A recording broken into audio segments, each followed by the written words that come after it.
नमस्कार, vision IAS के news today के इस अंक में आप सभी का स्वागत है। इस अंक में हम आपके लिए लेकर आए हैं यूपीएससी परीक्षा की दृष्टि से महत्वपूर्ण कुछ अहम खबरें। इस अंक के साथ मैं हूं दिव्या तोमर। आइए सबसे पहले बात करते हैं इस अंक की खास खबरों के बारे में। दंड प्रक्रिया पहचान अधिनियम 2022 लागू किया गया। संसदीय समिति ने जैव विविधता संशोधन विधेयक 2021 में प्रस्तावित बदलावों को स्वीकार किया। लक्षद्वीप में महासागर तापीय ऊर्जा रूपांतरण संयंत्र स्थापित किया जा रहा है। अंतर्राष्ट्रीय मुद्रा कोष ने कहा कि भारत को आर्थिक प्रोत्साहनों को धीरे धीरे वापस लेने की जरूरत है। भारत मॉरिशस CCPA के तहत उच्चाधिकार प्राप्त संयुक्त व्यापार समिति का पहला सत्र सफलतापूर्वक आयोजित हुआ। भारत के साथ राजनयिक संबंधों के 75 वर्ष पूरे होने के उपलक्ष्य में थाईलैंड ने कई कार्यक्रमों का आयोजन किया। और आइए अब खबरों पर विस्तार से चर्चा करते हैं। इस अंक की सबसे पहली खबर पेपर 2 के टॉपिक न्यायपालिका से संबंधित है। दंड प्रक्रिया पहचान अधिनियम 2022 लागू किया गया है। ये अधिनियम सिद्ध दोष और अन्य व्यक्तियों की माप लेने के दायरे का विस्तार करता है। ये माप किसी भी प्रकार के अपराध में शामिल व्यक्ति की विशेष पहचान में मदद कर सकते हैं।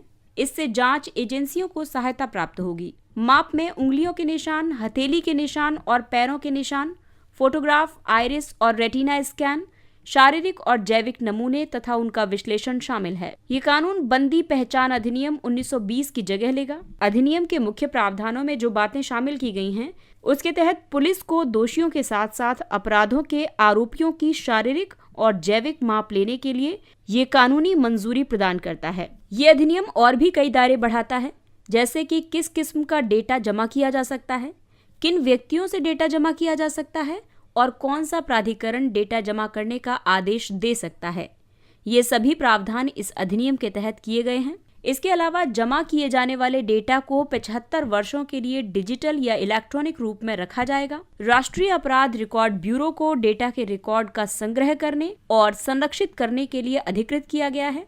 साथ ही उसे इस रिकॉर्ड को साझा करने, नष्ट करने और निपटान करने का अधिकार भी दिया गया है। संशोधित अधिनियम के तहत माप लेने का विरोध करने या इनकार करने पर भारतीय दंड संहिता 1860 के तहत इसे अपराध माना जाएगा।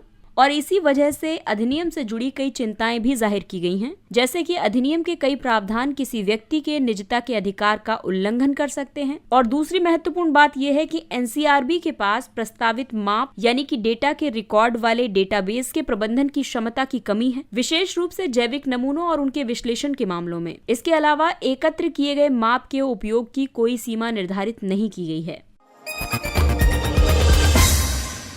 अगली खबर है, संसदीय समिति ने जैव विविधता संशोधन विधेयक 2021 में प्रस्तावित बदलावों को स्वीकार किया। ये टॉपिक पेपर 3 के टॉपिक जैव विविधता एवं पारिस्थितिकी से संबंधित है। आपको बता दें कि ये विधेयक दिसंबर 2021 में संसद में प्रस्तुत किया गया था और बाद में इसे संयुक्त संसदीय समिति को भेज दिया गया था। समिति ने इस विधेयक पर हाल ही में अपनी रिपोर्ट सौंपी है। ये विधेयक जैव विविधता अधिनियम 2002 में संशोधन के लिए लाया गया है। ये अधिनियम जैव विविधता अभिसमय 1992 की शर्तों को पूरा करने के लिए लागू किया गया था। इस संशोधन के कई उद्देश्य हैं, जैसे कि ये भारतीय चिकित्सा पद्धति और वन्य औषधीय पादपों की खेती को प्रोत्साहित करता है, अनुसंधान और पेटेंट आवेदनों के लिए प्रक्रियाओं में तेजी लाता है। इसके अलावा कुछ प्रावधानों को अपराध की श्रेणी से बाहर करता है और विदेशी निवेश को प्रोत्साहित करता है। अधिनियम में नागोया प्रोटोकॉल के प्रावधानों को शामिल करने के लिए भी संशोधन किया गया है। जैव विविधता अधिनियम यानी CBD के तहत जैव सुरक्षा पर कार्टाजेना प्रोटोकॉल 2003, पहुंच और लाभ साझाकरण पर नागोया प्रोटोकॉल यानी ABS 2014 को अपनाया गया है। भारत ने इन दोनों प्रोटोकॉल्स की अभिपुष्टि की है। इन प्रस्तावित प्रमुख बदलावों में शामिल है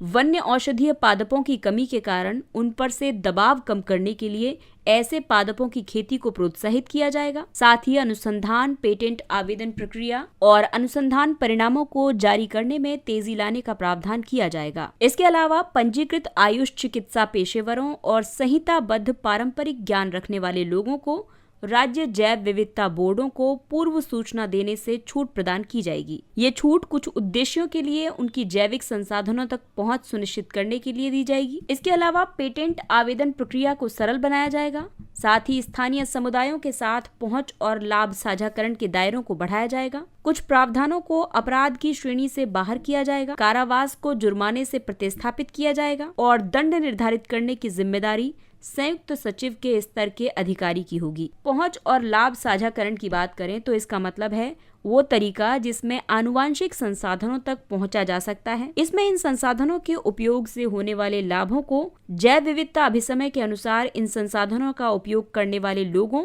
और इन्हें उपलब्ध करवाने वाले समुदायों के बीच साझा करने का तंत्र भी शामिल है। लक्षद्वीप में महासागर तापीय ऊर्जा रूपांतरण संयंत्र स्थापित किया जा रहा है। राष्ट्रीय समुद्र प्रौद्योगिकी संस्थान कवरत्ती में एक OTEC संयंत्र स्थापित कर रहा है। ये पृथ्वी विज्ञान मंत्रालय के तहत एक स्वायत्त संस्थान है। भारत में OTEC यानी महासागर तापीय ऊर्जा रूपांतरण की कुल अनुमानित क्षमता 1,80,000 मेगावाट है। OTEC समुद्री सतही जल और गहरे समुद्री जल के बीच तापमान में अंतर का उपयोग करके ऊर्जा उत्पादन की एक प्रक्रिया है। इसके तहत सूर्य की ऊर्जा महासागर के सतही जल को गर्म करती है। उष्णकटिबंधीय क्षेत्रों में सतही जल गहरे जल की तुलना में ज्यादा गर्म हो सकता है। आपको बता दें कि OTEC प्रणाली बिजली पैदा करने के लिए एक टरबाइन को ऊर्जा प्रदान करने के लिए तापमान में अंतर का उपयोग करती है। इस प्रक्रिया के तहत गर्म सतह के जल को एक वाष्पीकरण मशीन से पंप किया जाता है। इस मशीन में क्रियाशील तरल होता है। इसमें वाष्पीकृत द्रव एक टरबाइन या जनरेटर को चलाता है। इस वाष्पीकृत द्रव को कंडेंसर में वापस तरल में बदल दिया जाता है। इस कंडेंसर को समुद्र के ठंडे जल से ठंडा किया जाता है। OTEC के कई लाभ हैं। OTEC के लाभ इसलिए भी हैं क्योंकि ये भारत की भौगोलिक स्थिति के अनुकूल है। ये तकनीक पर्यावरण के अनुकूल है और हमेशा उपलब्ध रहेगी। लेकिन OTEC से संबंधित कुछ चुनौतियां भी हैं, जैसे कि ये जैव प्रदूषण में वृद्धि करती है। शैवाल, सूक्ष्मजीवों और पादपों आदि के अनावश्यक रूप से जमा होने को जैव प्रदूषण कहा जाता है। इस संयंत्र के संचालन के लिए अधिक पूंजी की जरूरत होती है। ये समुद्री जीवों के पर्यावास में बाधा उत्पन्न करती है।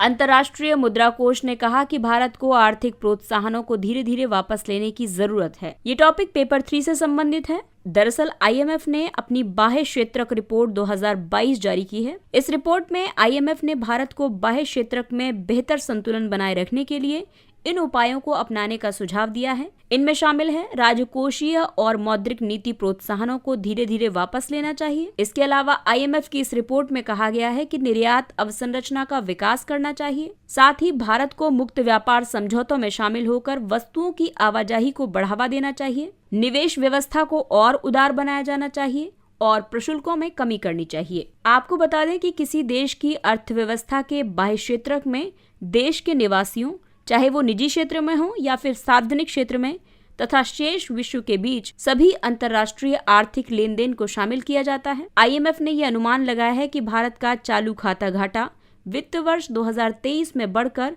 108 अरब डॉलर यानी GDP का 3.1% हो जाएगा। ये पिछले वित्त वर्ष में 38 अरब डॉलर का था, जो कि GDP का 1.2% था। चालू खाता घाटा एक देश के व्यापार का लेखा जोखा है। ये किसी देश के भुगतान संतुलन का हिस्सा है। चालू खाते के घाटे की स्थिति का मतलब है कि एक देश को निर्यात से जितना धन प्राप्त हो रहा है, उससे कहीं ज्यादा धन आयात की वजह से बाहर जा रहा है। भुगतान संतुलन एक निर्धारित अवधि के लिए एक देश के निवासियों का शेष विश्व के साथ वस्तुओं, सेवाओं और संपत्ति में लेन देन का रिकॉर्ड है। अगली खबर द्विपक्षीय करारों से संबंधित है। भारत मॉरिशस CECPA के तहत उच्चाधिकार प्राप्त संयुक्त व्यापार समिति का पहला सत्र सफलतापूर्वक आयोजित हुआ। भारत मॉरिशस व्यापक आर्थिक सहयोग और भागीदारी समझौते के सामान्य कामकाज और कार्यान्वयन की समीक्षा के लिए उच्चाधिकार प्राप्त JTC का गठन किया गया था। CECPA वर्ष 2021 में लागू हुआ था। ये भारत द्वारा अफ्रीका में किसी देश के साथ हस्ताक्षर किया गया पहला व्यापार समझौता है। भारत मॉरिशस CECPA में शामिल है वस्तुओं का व्यापार, उत्पाद के उत्पत्ति संबंधी नियम, सेवाओं में व्यापार, सैनिटरी और फाइटोसैनिटरी उपाय, विवाद निपटान, नेचुरल पर्सन्स जैसे कि पेशेवर की आवाजाही आदि। इसके अलावा दूरसंचार और वित्तीय सेवाएं। भारत और मॉरिशस के संबंधों की बात करें तो ये कई आयामों में हैं। आर्थिक संबंधों को देखें तो वर्ष 2019-20 में द्विपक्षीय व्यापार का मूल्य 690.02 मिलियन अमेरिकी डॉलर था। वर्ष 2021-22 में ये बढ़कर 786.72 मिलियन अमेरिकी डॉलर हो गया। मॉरिशस भारत में प्रत्यक्ष विदेशी निवेश का तीसरा सबसे बड़ा स्रोत था। वहीं सामरिक दृष्टि से मॉरिशस के साथ संबंधों की बात करें तो मॉरिशस भारत के सागर यानी क्षेत्र में सभी के लिए सुरक्षा और विकास विजन में एक विशेष स्थान रखता है। ये महत्वपूर्ण समुद्री परिवहन मार्गों के पास में स्थित है। आबादी की दृष्टि से देखें तो मॉरिशस की आबादी में भारतीय मूल के लोगों की हिस्सेदारी लगभग 70% है। और वहीं रक्षा सहयोग में भारत ने मॉरिशस को एक डोर्नियर विमान और ध्रुव नामक एक उन्नत हल्का हेलीकॉप्टर सौंपा है। हालांकि भारत मॉरिशस संबंधों के बीच चुनौतियां भी हैं, जैसे कि हिंद महासागर क्षेत्र में चीन की बढ़ती उपस्थिति और प्रभाव। इसके अलावा मॉरिशस के माध्यम से भारत में निवेश की राउंड ट्रिपिंग की जा रही है। CECPA यानी comprehensive economic cooperation and partnership agreement. कभी भी जब दो देशों में द्विपक्षीय करार होते हैं तो सबसे पहले PTA, फिर FTA और फिर CECA, यानी हम मॉरिशस और भारत की बात करें तो अब हम तीसरे चरण में प्रवेश कर गए हैं। उसके बाद कॉमन मार्केट डेवलप होता है और फिर बाद में इकोनॉमिक मार्केट डेवलप होता है। तो ये चरण है द्विपक्षीय करारों को धीरे धीरे आगे बढ़ाने के लिए। और अब बात करते हैं भारत के अन्य पड़ोसी देश की। भारत के साथ राजनयिक संबंधों के 75 वर्ष पूरे होने के उपलक्ष्य में थाईलैंड ने कई कार्यक्रमों का आयोजन किया है। दोनों पक्षों के बीच बहुआयामी सहयोग को दर्शाने के लिए इस पूरे वर्ष कई कार्यक्रमों और गतिविधियों की योजनाएं बनाई गई हैं। आपको बता दें कि वर्ष 1947 से भारत और थाईलैंड के बीच जीवंत द्विपक्षीय संबंध रहे हैं। हाल के वर्षों में भारत की एक्ट ईस्ट नीति को थाईलैंड की एक्ट वेस्ट नीति से समर्थन मिला है। इससे दोनों देशों के संबंध और मजबूत हुए हैं। भारत और थाईलैंड के आर्थिक संबंधों की बात करें तो वर्ष 2021-22 में द्विपक्षीय व्यापार का मूल्य 15 मिलियन अमेरिकी डॉलर के साथ अब तक के सर्वोच्च स्तर पर पहुंच गया है। रक्षा क्षेत्र में रक्षा सहयोग पर समझौता ज्ञापन 2012 पर हस्ताक्षर किए गए थे। इंडो थाई कॉर्पेट और मैत्री सैन्य अभ्यास का आयोजन किया जाता है। भारत वर्ष 2015 से कोबरा गोल्ड सैन्य अभ्यास में भाग ले रहा है, जो कि एशिया प्रशांत क्षेत्र का सबसे बड़ा सैन्य अभ्यास है। दोनों के लिए द्विपक्षीय संस्थागत तंत्र हैं, संयुक्त आयोग की बैठक, विदेश कार्यालय परामर्श और संयुक्त कार्यबल।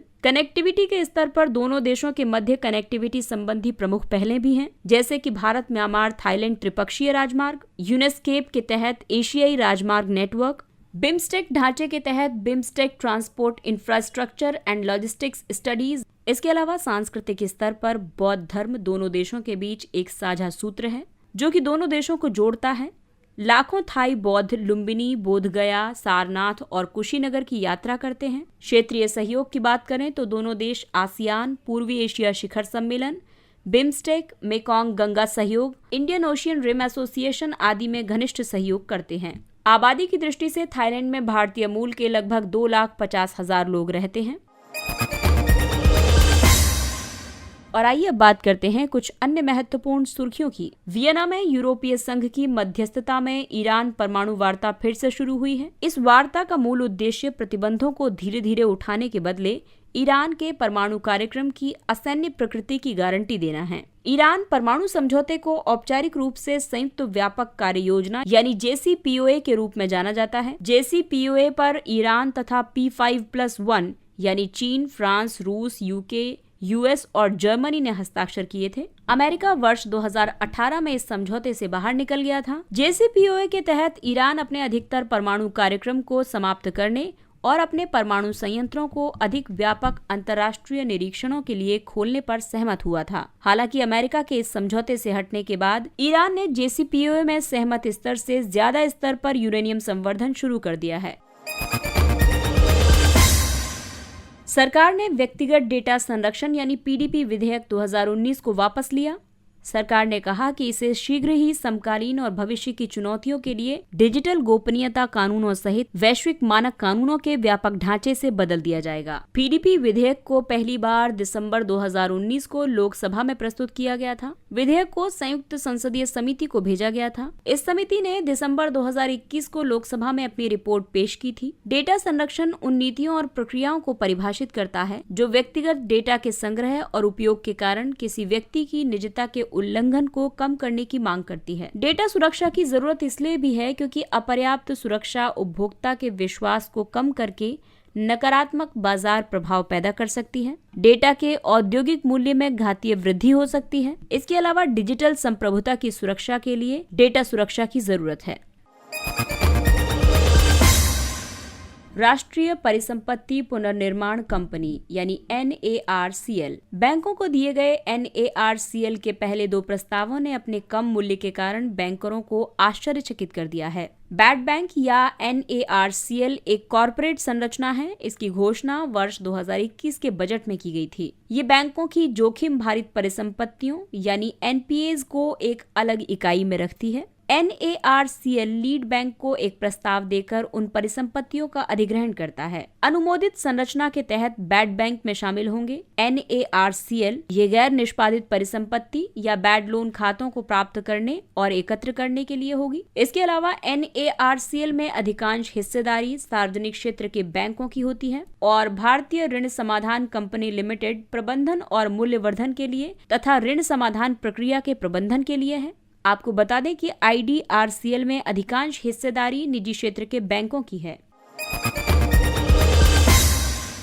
Central depository services limited CDSL पर चालू डीमैट खातों की संख्या 7 करोड़ का आंकड़ा पार कर गई है। एक डीमैट खाता निवेशकों को शेयर और प्रतिभूतियों को इलेक्ट्रॉनिक प्रारूप में रखने में मदद करता है। CDSL की स्थापना वर्ष 1999 में की गई थी। इसका उद्देश्य सभी बाजार सहयोगियों को सस्ती लागत पर सुविधाजनक, भरोसेमंद और सुरक्षित डिपॉजिटरी सेवाएं प्रदान करना है। डिपॉजिटरी प्रतिभूतियों को इलेक्ट्रॉनिक रूप में रखने की सुविधा प्रदान करती है। CDSL को बॉम्बे स्टॉक एक्सचेंज लिमिटेड ने प्रमुख बैंकों के साथ संयुक्त रूप से बढ़ावा दिया था। ये बैंक हैं भारतीय state bank, bank of India, bank of Baroda, HDFC bank, standard chartered bank और यूनियन बैंक ऑफ इंडिया।